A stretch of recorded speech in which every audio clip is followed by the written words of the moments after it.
करीब 2 साल के लंबे सन्नाटे के बाद आकाश आनंद एक बार फिर से उत्तर प्रदेश की राजनीतिक जमीन पर कदम रखने जा रहे हैं और इस बार सिर्फ वापसी नहीं, 2027 के महासमर के लिए बिगुल फूंकना है।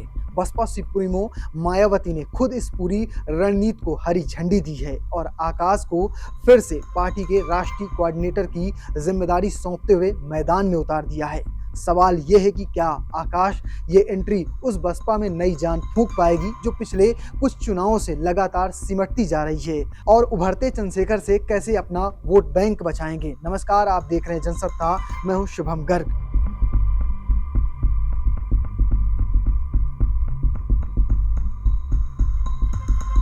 आकाश आनंद की इस रीलॉन्चिंग के लिए बसपा ने बड़ी सोच समझकर जगह चुनी है। हाथरस जिले की सादाबाद विधानसभा सीट 10 अगस्त को यहीं से आकाश आनंद यूपी चुनाव 2027 के लिए प्रचार अभियान की औपचारिक शुरुआत करेंगे। इसी दिन सादाबाद सीट पर आयोजित कार्यकर्ता सम्मेलन में आकाश मुख्य अतिथि के तौर पर शामिल होंगे और डॉक्टर अवनी शर्मा को इस सीट का विधानसभा प्रभारी घोषित किया जाएगा। बसपा में एक अनलिखा नियम रहा है कि जिसे प्रभारी बनाया जाता है पार्टी अमूमन उसी को टिकट भी दे देती है। यानी साफ है कि अवनी शर्मा को सादाबाद सीट से बसपा उम्मीदवार बनाए जाने के संकेत पहले से मिलने लगे हैं। इसके बाद आकाश आनंद की अगली जनसभा 25 अगस्त को नोएडा के जेवर में होगी, जहां से वो एक और उम्मीदवार के नाम का ऐलान कर सकते हैं। ये तो बात खबर की हो गई, लेकिन थोड़ी बात आकाश की कर लेते हैं। मायावती के भतीजे आकाश आनंद की सियासी पारी किसी फिल्मी कहानी से कम नहीं रही है। 2024 के लोकसभा चुनाव के दौरान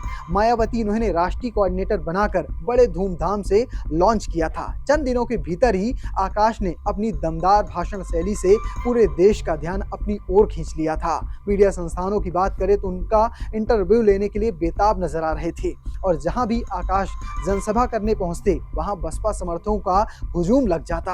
आकाश उस दौर में बेहद आक्रामक अंदाज में नजर आते थे। वो बीजेपी हो, सपा हो, कांग्रेस हो, तीनों को एक साथ निशाने पर लेते थे और अपने भाषणों में विरोधियों को खुलकर ललकारते थे। उनकी सभाओं में भीड़ उमड़नी शुरू हुई थी और लग रहा था कि बसपा को उसका वर्षों बाद एक नया ऊर्जवान चेहरा मिल गया है, लेकिन ज्यादा दिन तक चल नहीं पाया।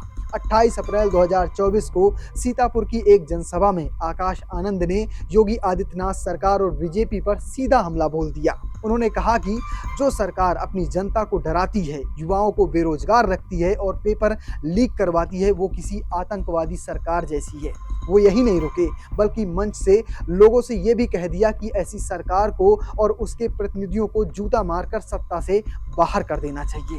इस बयान के बाद स्थानीय प्रशासन तुरंत हरकत में आ गया। भड़काऊ भाषण और आचार संहिता उल्लंघन के आरोप में आकाश आनंद के खिलाफ धारा 153B और 188 साथ 505 सेकंड जैसी धाराओं में केस दर्ज कर दिया गया। मुकदमा दर्ज होते ही मायावती ने तुरंत लगाम खींच ली। उन्होंने आकाश को प्रचार अभियान बीच में ही छोड़कर लौटने का आदेश दे दिया और खुलकर कहा कि वो अभी राजनीतिक रूप से परिपक्व नहीं हुए हैं। उनके बयानों से पार्टी की छवि को और अनुशासन पर नुकसान पड़ रहा है। नतीजा ये हुआ कि जिस वक्त आकाश बसपा में नई ऊर्जा भरना शुरू किए थे, उसी बीच मायावती ने उन्हें पार्टी के सभी प्रमुख पदों से हटा दिया और उनकी सारी प्रस्तावित रैलियां रद्द कर दी गईं। हालांकि लोकसभा चुनाव खत्म होने के कुछ समय बाद जून 2024 में मायावती ने उन्हें दोबारा पार्टी में जिम्मेदारियां लौटा दी। तो अब सवाल यह है कि अब क्यों जरूरत पड़ रही है आकाश की वापसी की। बसपा के लिए 2027 का चुनाव या विधानसभा चुनाव करो या मरो की स्थिति से कम नहीं है। 2022 विधानसभा चुनाव में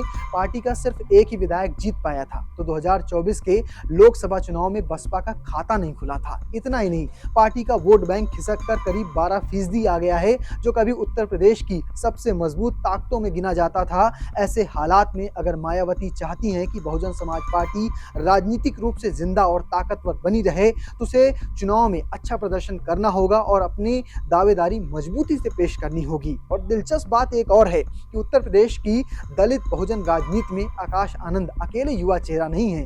भीम आर्मी प्रमुख चंद्रशेखर भी इसी जमीन पर अपनी पकड़ मजबूत करने में जुटे हुए हैं, लेकिन दोनों की राह बिल्कुल अलग रही है। आकाश आनंद को राजनीतिक विरासत में मिली है, वो मायावती के भतीजे हैं और सीधे पार्टी के शीर्ष पद पर बैठाकर लॉन्च कर दिया गया है, जबकि चंद्रशेखर आजाद ने अपनी पहचान सड़क से जमीनी संघर्ष के दम पर बनाई है। सहारनपुर में दलितों के हक की लड़ाई लड़ी और भीम आर्मी के आंदोलन ने उन्हें एक विद्रोही युवा नेता की छवि दी है। आकाश की ताकत उनकी भाषण शैली और सोशल मीडिया पर युवाओं से जुड़ाव है, जबकि चंद्रशेखर की ताकत उनका जमीनी आंदोलन, नगीना से सांसद बनकर मिली संसदीय पहचान है। यही वजह है कि पार्टी अब मंडलीय बैठकों पर फोकस कर रही है और बूथ स्तर पर कार्यकर्ताओं को सक्रिय करने की जिम्मेदारी पदाधिकारियों को सौंपी गई है। इसी कड़ी में आकाश आनंद की एंट्री को एक बड़े दांव के तौर पर देखा जा रहा है, क्योंकि आकाश सोशल मीडिया के जरिए युवाओं को सीधे जुड़ाव रखते हैं। हाल ही में हुए जिंजी प्रोटेस्ट के बाद जिंजी वोटरों पर भी बसपा की सीधी नजर है। एक और संदेश देगी ये रैली। सादाबाद सीट से डॉक्टर अवनी शर्मा को विधानसभा प्रभारी बनाए जाने के पीछे एक और सोची समझी सामाजिक रणनीति नजर आती है। डॉक्टर अवनी शर्मा ब्राह्मण बिरादरी से आते हैं और बसपा इसके जरिए पूरे प्रदेश के ब्राह्मण समाज को ये संदेश देना चाहती है कि पार्टी हमेशा उन्हें सम्मान दिया है और आगे भी ज्यादा से ज्यादा प्रतिनिधित्व देना चाहती है। सादाबाद सीट जाति समीकरण के लिहाज से काफी दिलचस्प है। 2017 के विधानसभा चुनाव में यहां बसपा के रामवीर उपाध्याय ने जीत हासिल की थी, लेकिन फिलहाल ये सीट रालोद के कब्जे में है। प्रदीप सिंह उर्फ गुड्डू चौधरी यहां से मौजूदा विधायक हैं। इस सीट पर सबसे ज्यादा संख्या जाट वोटरों की है, उसके बाद ब्राह्मण और फिर दलित वोटर आते हैं। ऐसे में ब्राह्मण चेहरे को आगे कर बसपा जाट प्रधान इस सीट पर नया सामाजिक समीकरण साधने की कोशिश करती दिख रही है। एक दिलचस्प बात यह भी है कि अब तक सीएम योगी आदित्यनाथ का निशाना ज्यादातर समाजवादी पार्टी और अखिलेश यादव ही रहे हैं, लेकिन हाल ही में लंबे अरसे बाद योगी आदित्यनाथ को मायावती के कार्यकाल पर भी